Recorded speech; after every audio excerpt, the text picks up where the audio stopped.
Okay, we'll start on text 14, Bṛhad-bhāgavatāmṛta, Book 2, Chapter 1, Text 14.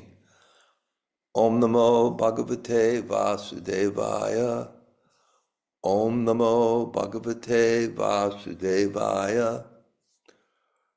Om Namo Bhagavate Vasudevaya. Vaikuṇṭhaṁ durlabhaṁ muktaiḥ sāndrānanda-cid-ātmakam niṣkāmā tad-bhaktā labhante sadya.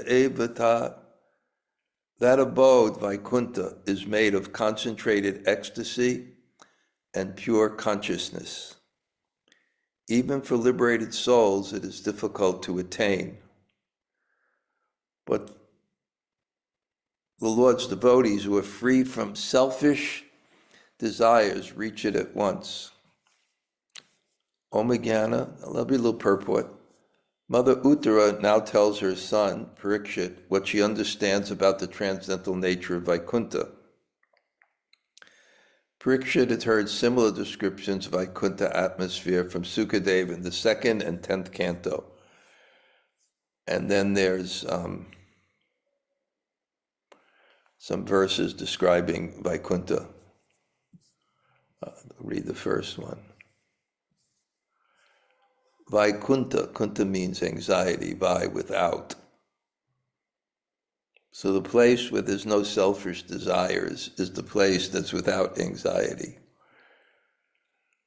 This is from the 2nd canto. What to speak of the celestial demigods, empowered to rule over mundane creatures.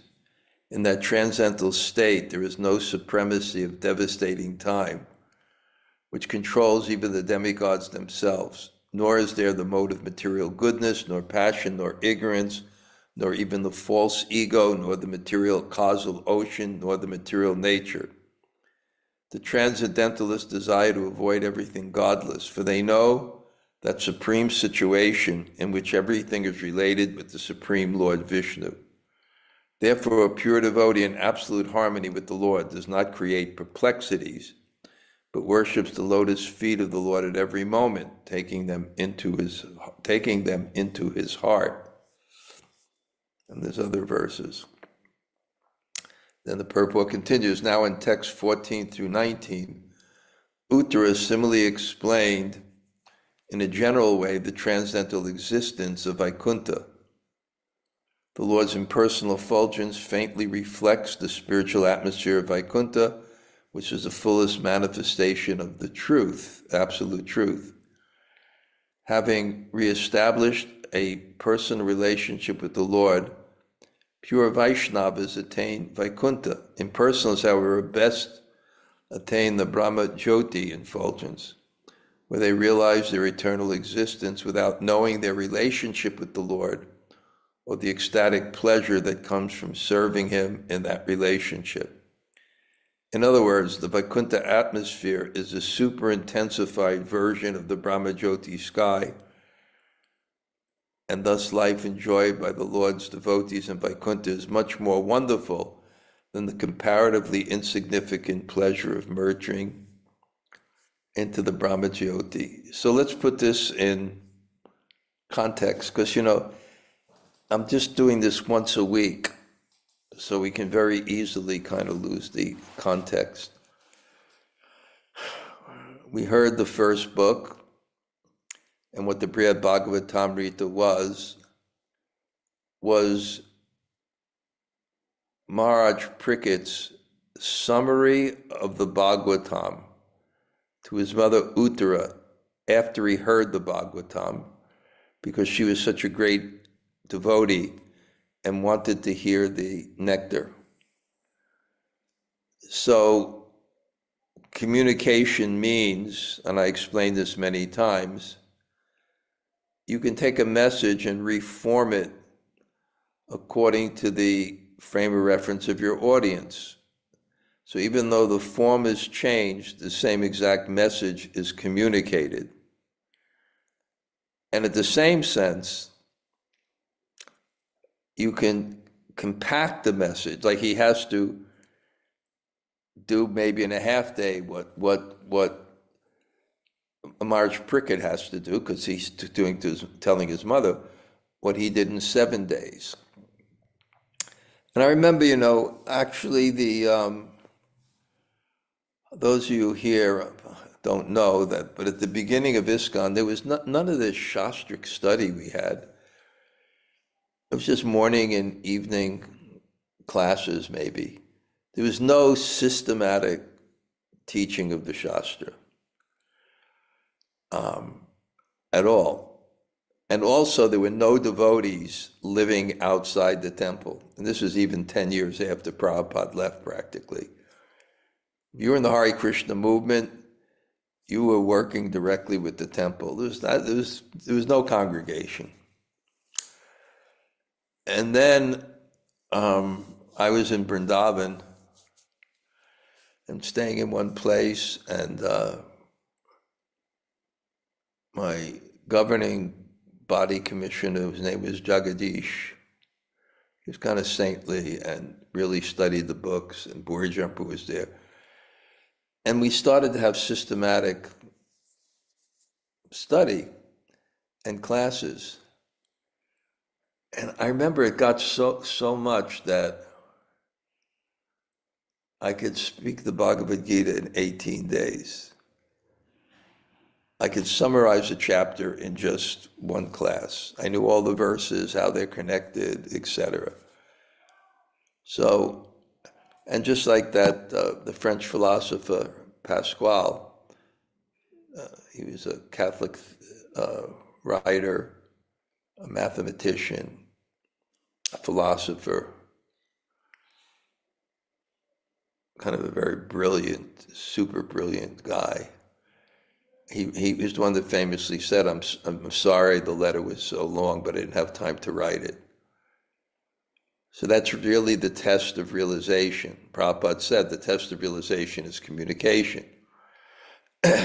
Because when you go beyond just understanding something is true and actually visualize and see it, you're able to play with it and reform it without losing the message. It really takes a depth of realization to do that. So we heard this whole story, and it was summarized in terms of Narada searching for the topmost devotees. And as we know the story goes, it pointed to the gopis from the people in Dwarka, specifically Krishna to Satyabhama at the end, because he was upset she didn't appreciate the gopis. Most of you have been with me, so you kind of know the story. But it doesn't end there. Because this particular story of this very confidential story that we practically never heard before of Maharaj Pritchett spending another half day of his life explaining it, that was being spoken to Maharaj Pritchett's grandson by his guru, Jaimini Rishi, was telling this story. So we begin the second book with Jaimini Rishi wanting to know what else happened. Did this incredible story, does it end? He's so eager to hear. And Jaimini Rishi says, this stuff is really confidential. And again, what confidential means is it's something that I understand or know that I don't verbalize or propagate because people don't have the frame of reference to understand it, or they don't have the motive to use it in the proper way.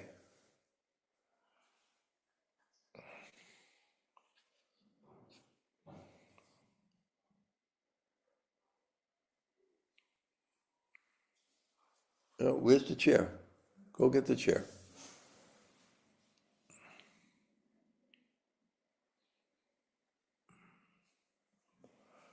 Okay, it's good.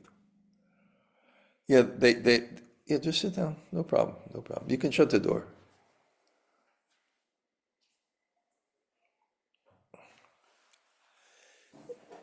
they don't have the, so he says, therefore, I don't really share these things too, because it's so confidential. And I keep on coming to that verse, anarpita churim churat kurunaya batirna kalo samar, never before given for a long, long time. This is really very confidential. It takes a certain faith, it takes a certain frame of reference, it takes a certain purity of heart, it takes a certain type of realization or understanding, and ultimately it takes a certain type of mercy. Just like the 10th offense is to share the glories, of the holy name, to, people who are not qualified. It'll have the wrong effect. They don't have the frame of reference to see its transcendental nature because it has the form of boys and girls. And people prejudge that by their experience in this world. But he says that no, to a confidential disciple, one who has faith,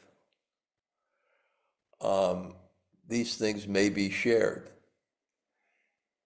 Because even if they don't understand them, he doesn't say this, but I'm making this point, they will seek clarification rather than make a false judgment based on their misconception. So he begins to tell the story that, Uttara, somehow or other, she's heard about the gopis, but somehow or other she doesn't know about the abode. She wants to know about, a little bit more deeper, like where do they live? And in spiritual, or I call it the science of sacred space, there is a great correlation between the place and the devotion that people have in that place. Because in the spiritual world, the devotion eternally manifests the place that facilitates the devotion. So the place itself represents that devotion. And all of us that come here to India, we know that. Those of you who visit, we know the place itself is not different than the devotion of the people that are there. And we're experiencing it. And I'm just, by Krishna's grace, who knows how much more mercy I could get. I'm a foreigner, you never can tell. And whatever I got, I'm real satisfied with. I can never complain. But living in Govardhan, that mood, that mountain, the people's relationship with it, they're very, very successful Govardhan retreat, about 400 or 500 people. This Govardhan Retreat Center, what a wonderful seva. Beautiful facility. It's filled up, all the hotels around it are filled up. A huge hall with such good sound. Even in the back, you can hear so clearly. I think 400 or 500, maybe 1,000 people could fit in that hall. And the backdrops are just spectacular, and they changed them. But it evolved. And this year, they used to have 2-hour classes by Bṛhad and Satchidananda. I personally felt it was too long. 2-hour classes were just too long. But, people sit there and whatever it is, and they become transcendental.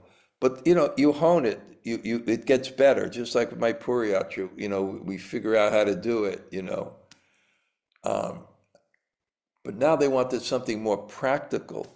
So Bṛhad Prabhu has developed this. It was a wonderful schedule. I went to Satchidananda's class one morning. I went to a few classes by Bṛhad. But the first class was 7:30 to 9 by Srila Swami, but at 10 o'clock to about 2:30, but till 12:30, Bṛhad-bhāgavatāmṛta has this program, and I attended it once called Being Alone with Krishna.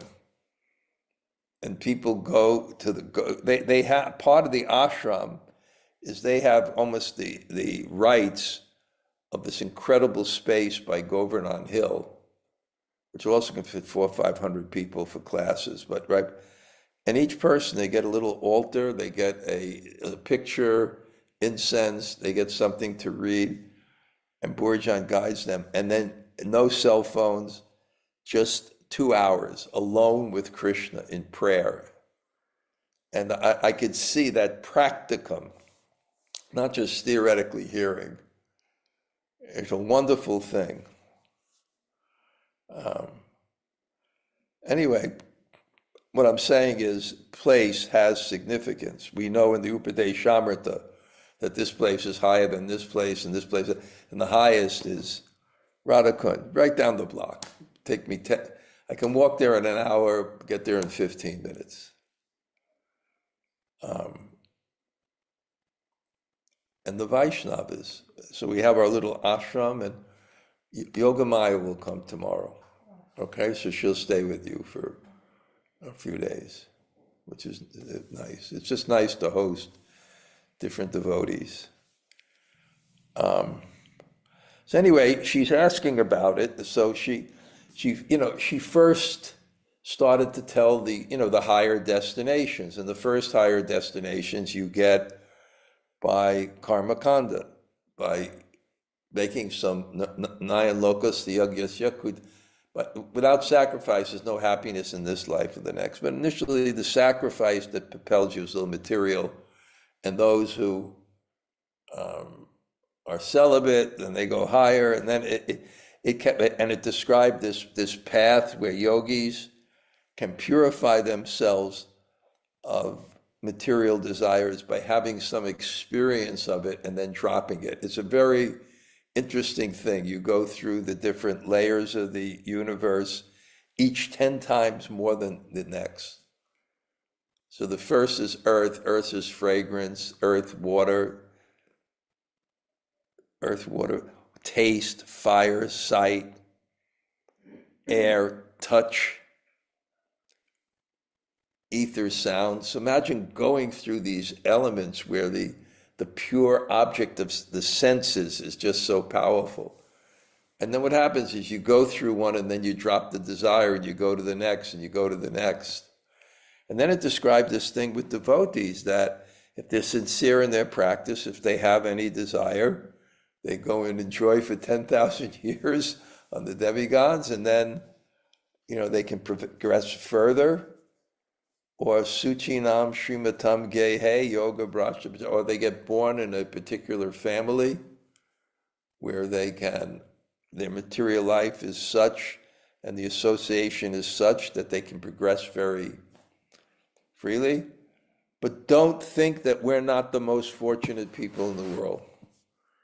Because Krishna, I made this point, Krishna appears once in a day of Lord Brahma, which is 4,320,000 times 1,000 times 2. That's a day of Lord Brahma. Can you imagine how long that is? And Krishna appears once, and that's a day of Lord Brahma. So I think it's something like 11:38 every day in the Lord Brahma, Krishna appears. And I think in the same minute, Lord Chaitanya appears, and then Prabhupada appears, and then we appear. We appeared in the same minute as Lord Krishna. Don't underestimate our fortune. And we're in the Martyaloka, the world of birth and death. It's meant to impel the renunciation, the demigods, they become attached to that. They're lining up to take birth on the earth. It's a juncture. And practically speaking, we're born in Lord Chaitanya's movement. Prabhupada is in Lord Chaitanya. It's 500 years after. It's a few seconds after, I think. And then my godbrother Partha, he worships 200 contemporary Vaishnavas every day. Feeling that these people, especially people came early and gave their lives. It wasn't that, they were pure in all their desires and, they had, a lot of samskaras, but they gave their lives. It's such an extraordinary thing. They gave their lives for the service of Prabhupada. And somehow Prabhupada saved them. I tell the story of, Brahmananda. He saved Prabhupada from the hospital. It was weird. They wouldn't let Prabhupada out of the hospital, some protocol, and they took the hospital bed and they rolled it out of the hospital down the street. And somehow Prabhupada said, "You saved me from the hospital, one day I will save you." And then Brahmananda, it was very hard for him. I mean, he was about I think he was 350 pounds, and he wasn't like a sadhaka, but somehow he was in Vrindavan. And then he started to feel something in his heart, and Gopal Krishna Maharaj called an ambulance from Delhi, and when it arrived, he died on the spot. And his brother said, yes, Prabhupada saved him. He saved Prabhupada, Prabhupada saved him. So somehow or other. And then, the previous verse, but even the devotees of the personality of Godhead, who still have material desires, can enjoy the pleasures they wish and then become fully purified and go to the Lord's abode. But you have to be very, very careful not to execute Krishna consciousness with a mood that I can enjoy because of the purificatory process of spiritual life, because then it doesn't work. Because then you're using your spiritual life, your material desires, and it becomes namnam balad yasi papa buddhi. It becomes a 7 offense. And then the holy name withdraws its mercy. So the abode of Vaikuṇṭha is made of concentrated ecstasy. Sāndrānanda. Sandra means like steel. Steel you cannot put a pen through. Sāndrānanda. Ananda, like thick, concentrated, ananda. Prema bhakti. Sāndrānanda-cid-ātmakam. It has the specific quality of being thick in anand. Nothing else could fit within that consciousness. It's concentrated ecstasy and chit, sāndrānanda-cid, pure consciousness. And it's difficult to obtain, but for the Lord's devotees who are free from selfish desires reach it at once. The other day, there was this really nice, young man. He's probably in his 40s. I call that a young man. But very smart, super educated. He's got his PhD. Not just got his PhD, but he's super smart. He's actually doing some service for me now. Anyway, I met him in a way, and he has some trust. He doesn't have to work. He can just, and he's putting himself fully in devotion.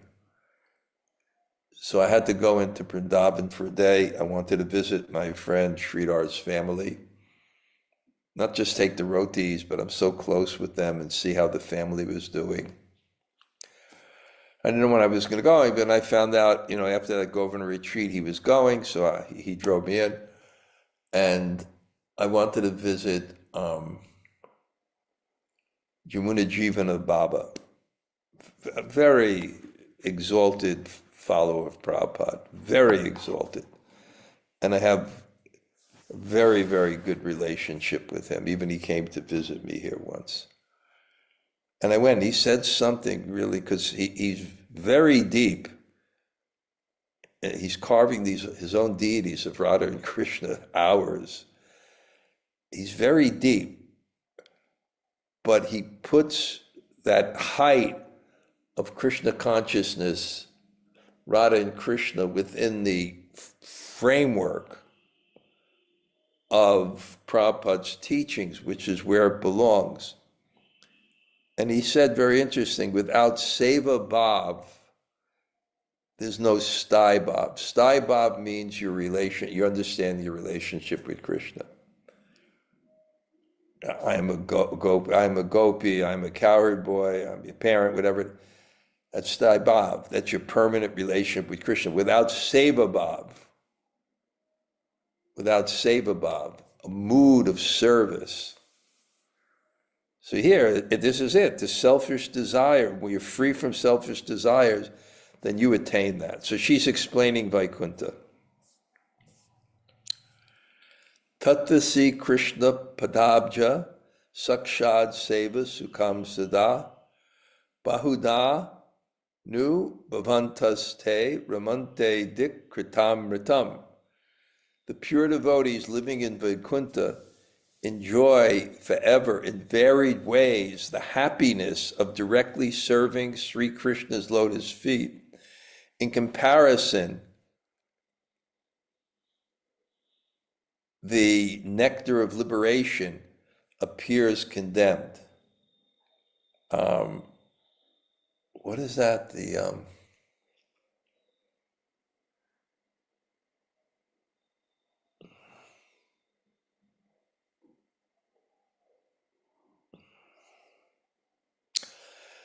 I better start reading more. I'm forgetting some things, but there's the one quality of even bhava. Moksha laguda krit. Krit means to do. Lagu means small. Moksha means liberation. When you have bhava, moksha laguda krit, it makes the happiness of bhava seem very small. And it says if you multiply the happiness of Brahmananda, which is incredible ecstasy, by an infinite number, it doesn't even equal a drop of the happiness of the nectar of devotion. And why shouldn't it be if that's God's pleasure? So why should there be any limit in what God's pleasure is? And what a drop of that is. So she's saying that. She's knowing about Vaikuṇṭha, but there's something higher than Vaikuṇṭha, which is Goloka Vrindavan. So it's sheer enjoyment, because they have we're so conditioned that enjoyment means how the world moves around us rather than how we feel about it. And therefore we may think that something is boring. It's like chanting Hare Krishna. When you chant a lot, it's not boring. Externally it is. You're doing the same thing, but the feeling is not that way. Jnana bhaktas tute shveke, shuddha bhakta pare pare, prema bhakta pare prema, para prematura pare. Among the Supreme Lord's devotees, some are devotees attached to knowledge, the Jnana Bhaktas, and others are pure, the Shuddha Bhaktas. Still others are situated in love of Godhead, the Prema Bhaktas, and others immersed in love of Godhead, the Prema Para, and some are painfully overwhelmed by love of Godhead, prematura. So this is one thing I heard. Sometimes I remember when I would visit Narayana Maharaj, he would describe these different levels of bhakti and prema. I never quite got it down, but she's explaining that, in the spiritual world, there are gradations. But there's some gradations, but the comparison between them, we can't even conceive. It's the same for us. It's the same there's some gradation because there's variety and there's intimacy. So there has to be that in one sense in the spiritual world, that's fine. But this gradation it's not the same as here. which they say it's perfect, more perfect and most perfect. One second.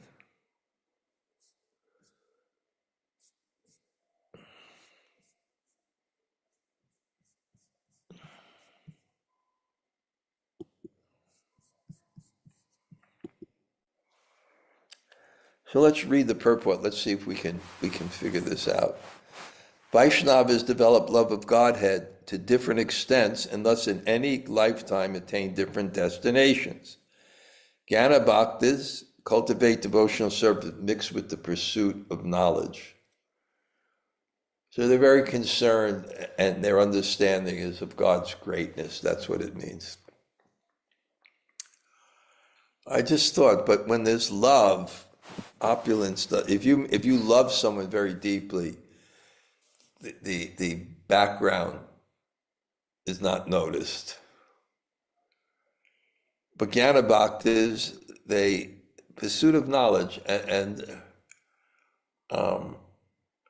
they're aware of God's Aishvarya, greatness, and therefore there's not a desire to serve, because they have such an awareness of God's greatness, they don't see any lack in God. So basically their mood is just appreciation, which is a type of service. There's an appreciation, but it's not service. Their interests focus on subjects such as the greatness of devotion to the lotus feet of the Supreme Lord.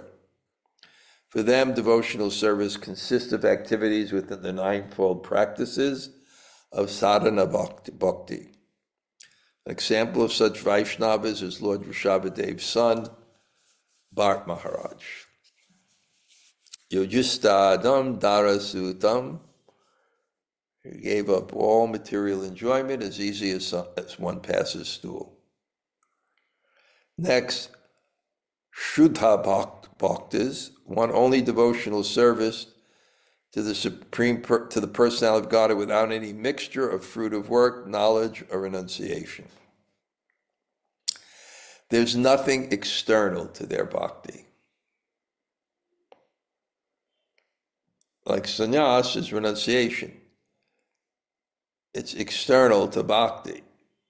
Bhakti is, so this is just pure bhakti. There's nothing external to the bhakti. I'm worshiping because of some greatness.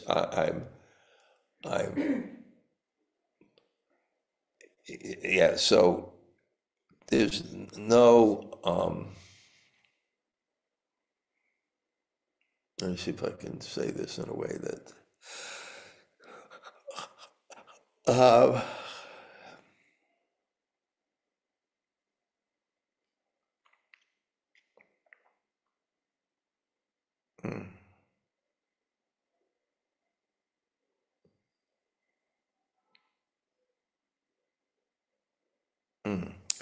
I had some point that I can't figure. I'm just going to read on. Ambarish is a typical Shuddha Bhakta. Prem Bhaktas, like Sri Hanuman, are endowed with mature ecstatic love.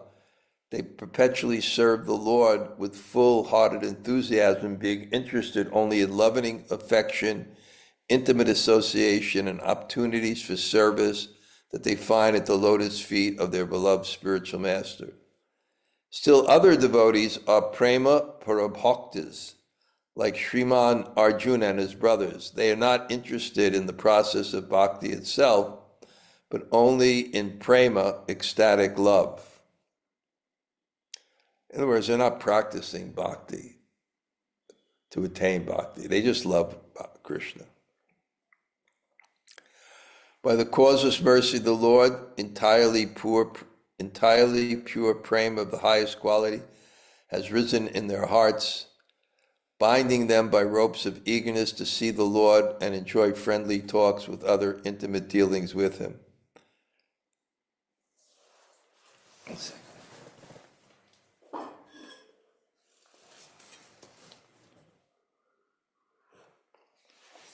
Oh, it's hot.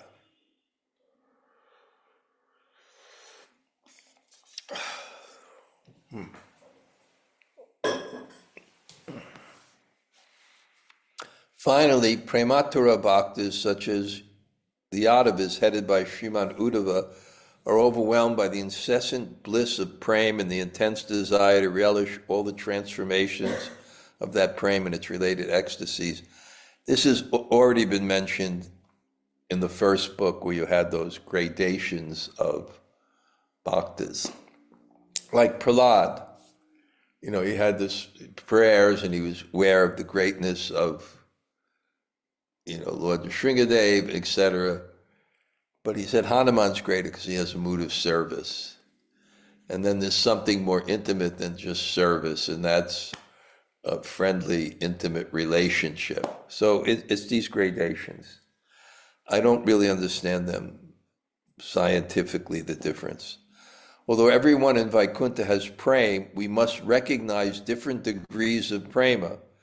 The natural perfection of Shuddha Bhakti is prema bhakti, which is higher because devotees who have reached prema have special qualities not found in those who have attained only prema bhakti. And beyond prema bhakti, the prema para devotees are more elevated, and the prematura devotees still more. We'll do one more verse because it discusses this a little bit more. Taratam yabitam esham phale samyam nayujyate taratam yam tu vaikuṇṭhe vaikuṇṭha-cid-ātmakam nahi. Since the levels of these devotees are various, it seems unfitting that the results they achieve be the same. But in Vaikuṇṭha, no hierarchies exist. This is like almost a contradiction. Without higher and higher levels of enjoyment and realization of the greatness of God, the 5 different levels of bhakti would be incomplete. To award the same results to devotees of differing levels of attraction would not befit the perfect and all-compassionate personality of Godhead. And how could all the devotees be satisfied by only one kind of reciprocation? Thus, there is no need for hierarchy in varieties of devotional service and the corresponding moods in which the Lord reciprocates. So even though, I guess what it's explaining, there's different levels of attraction. God is Akila Rasa Mrita Murti. There's different levels of devotion that have more and more freedom. Like in the conjugal relationship, the freedom is there. There's no restrictions in the dealings. And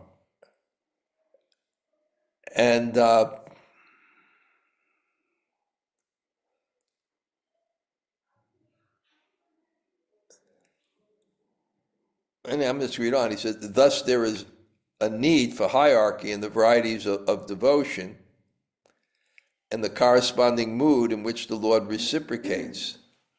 In Vaikuṇṭha, however, such a hierarchy is impossible to found because the atmosphere of that place is purely spiritual. I don't know, it's kind of equating that hierarchy as a material consideration. Anyway, I have to think about this. I read it this about an hour ago, and I didn't really. We'll read one more verse. It follows that among devotees in Vaikuṇṭha, there's equality even in the special Vaikuṇṭha perfections, such as living near the Supreme Lord or attaining a form like his, and a goal higher than Vaikuṇṭha is unheard of. Anyway, I'm going to have to study this section a little bit more, but we'll stop here for today. Okay, Jamunajaya, just something struck you today, you can. Hare Krishna Raj, thank you so much for class. I really loved how you teased out what something being confidential is. I never really thought about that, and it comes up so much in all the text, but that was really a wonderful teaching out of what it is. Okay, That it's, great. yeah, that's something that you don't share, but also the second part of like, it's something you don't give to people because they may not understand it and share it properly. I really love that a lot. They may not understand it. They may abuse it. They Use may, it. in other Yeah. words, it's something which you understand, you have the context for, and you can give to other people who would benefit from it by either understanding it or using it properly. Yeah. Okay. Okay. Thank you, Thank you. Raj. Okay. Gail? Hi, Krishna Haribol? Maharaj. Hi, Will. Yeah, no questions. I too, even though you've given this definition of confidentiality, a million times, but I too, it got my attention today also, more so for some reason. I don't know why, but yeah, Yeah, I never read it any place. I just made it up, Gail, so I'm sure you'd have some questions. well, yeah, this one worked. I'm creative. I mean, I think it's right. I didn't quote from anything, right? This is Well, what that's what makes your talk so like assimilatable. You know, okay. you speak our language. Yeah, okay. Of course, when you put it into new form, there's always a chance that you'll miss the message. But generally, I get it. And if I don't, you'll catch me. Okay. Anything else, Gail? No, Oh, thank you, Maharaj. okay, great. Anybody else say hello today?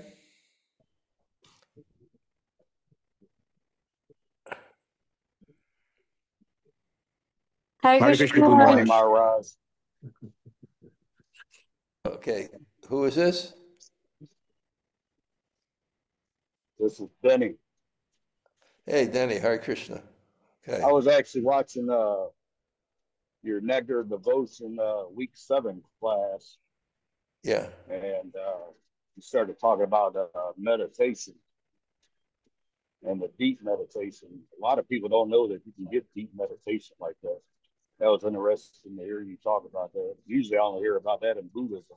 I practice Buddhism for years. But that was interesting you talking about that. I really enjoyed that. Yeah. Well, yeah, we have japa meditation. There's smarnam. Yeah. Smarnam means remembrance. It's bhakti yoga. Yoga means focusing the mind. Yeah. Sometimes we forget that. Yeah. Okay. Yeah. Thanks. Yeah. Nice to hear from Thank you. you. Okay. Very well. Thank you. Thank you. Hare Krishna Maharaj Rupa. I just Hey. wanted to Yeah. I Yeah. wanted to a point that you made. You said it's we've heard it, but the wording that you said really stopped me in my tracks. If you think you can get material benefits from the holy name, then the holy name withdraws its mercy. That was so hurtful. Well, it kept on coming up in what I was reading. Yeah. Yeah. Okay. Nice to hear from you. Haribol. Anybody else like to say hello? Hare Krishna Maharaj, this is Malati. Okay, Malati, nice. Nice to hear from you. Yeah, thank you for your message, Maharaj. I'll reach out soon. Thanks so much. Good. Anybody else? Hare Krishna Gurudev, Jai Shri Radhe. Jai Shri Radhe. Haribo, thank you. And thank you for translating my things. We got to figure out how to get them out there. Maybe you should speak to Milan Radha and I make actually sure. already wrote to her, and she sent me the emails of the people who wanted to receive them, Okay. so I'm already sending them out. Okay, great, great. Thank you. Thank you for this service, Gurudev. Okay. Anybody else? Hare Krishna Guru Maharaj, Slal Govinda. And Bṛhad, thank Thank you you for for class. class. Haribo. Good. Haribol. Haribo. Greetings from Govardhan. Yeah. Thank you so much. Greetings from New Jersey. At least it wasn't Philadelphia. Okay. Okay, okay, you know. Okay, Yeah. Haribo. Haribo. Hey, Lal, we'll see you right here. Govardhan Hilton's getting ready. All right. I'll sleep on the floor. I'm more than happy sleeping on the floor there. You are going to be sleeping on the floor there. Okay, But good. we'll give you a mattress. Okay. Because Wonderful. you and Tota will be there, and the other room will be, if he comes back, Sabyasachi. So you get really good association. He's really deep. Right. I'm Yeah, looking nice. Okay. Okay. Anybody else say hello? Hare Krishna, Hare Maharaj, Krishna. for Hare class. Krishna with them. Okay, Haribo. Hare Krishna. Good. Thank you very much for the class. Thank you, Maharaj. Okay, great. Yeah, I spoke to Siddheshri. She's going to come visit me at the ashram here. And that's great. Maybe even bring a few Iranian devotees too. We'll see. Okay, Haribo. Hare Anybody? Hare Krishna Maharaj. Ishwari, Hare Krishna. Hare Krishna. Nice to see you. Nice to see you. Okay, great. Haribo. Okay. Pray everything's well. Your health is okay? Better? My health? Yeah. Perfect condition. Great. When I first met you, there was quite a few things falling apart, but okay. Everything's Oh, coming together. and happy birthday from Govardhan. Oh, thank you. Thank you so much. Sri Rupa outed you She outed me. I out her all the time, so it's okay. with the comments there. Well, Oh, happy birthday. thank Prayers you. from Govardhan. Okay. Okay. Anybody else say hello? Hare Krishna Maharaj, it's Yvette. Thank you for class. I'm in Okay. New York right now. What's that? I'm in New York right now. Bhakti Center or someplace in New? No, I'm at home. I went to Super Soul. I went to Satsvarup Das Goswami's Vyasa Puja yesterday. Did a little Harinam in Hudson. So went to Super Harinam in Hudson? Yeah, it was really good. I led a little bit. It was really good. Did Harinam in Hudson? Uh-huh. Who participated? Well, I guess the group from Brooklyn comes, Ram Roy and some devotees from Brooklyn and Krishna-katha.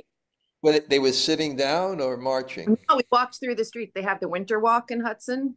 So we walked down the street. Yeah, during a lot of people saw it? Yeah. Uh-huh. It was really good. Did they appreciate it? Yes. Yes. Some people stopped. I can't believe it. I can't believe it. Harinam in Hudson. Yeah, we do it every year during Wow. Vyasa Puja. Yeah. Did you pass Bodhi Spa? What is it? Bodhi Spa. No, not that I remember. Beautiful building on Hudson. Actually, they're devotees. Ah. Govinda Melinda and something else. Great. And how was Satsvarup Maharaj's Vyas Puja? Was he able to appear? He was there, yes. Yeah. Pretty weak? Yeah. But he was there and it was beautiful. You know, it's always like a good time. And was Satyaraj there? I don't know. No, I don't know. Okay. Yeah. Haryash was there. No, Haryash was in India. Oh, that's right. Yep. How many people came? I think it was a little smaller than last year's, but I would say there was probably between 50 and. And where was it? In the VFW? Yeah. Mm-hmm. Okay, great. Okay, thank you. Anybody else? Hare Krishna Maharaj, this is Krishna-katha. Thank you so much for So this nice. traveling. You're on every one of my classes. Thank you. Thank you greatly. Russian, English. It's great to see you. Okay, anybody else? Hare Krishna Maharaj, it's Dan. Greetings from Philadelphia. Okay, it's just a joke. I know. It prompted me to say good morning, Hare Krishna. Okay, great. All right. Thank you. I can have I'm going to have New York jokes now because I think that the Philadelphia and New Jersey are coming out. So I'm going to have a joke. Why are people in New Jersey so depressed? Because the light at the end of the tunnel is New York. That's the way. Thank you. Jersey devotees are pretty active. Okay, I'm just going to look at everybody that's here for today and thank you all for coming. Okay, I got all the names down. Okay. Vanchakalpa Tarubhyascha Kripasindu Bheva Patita Pavanebhyo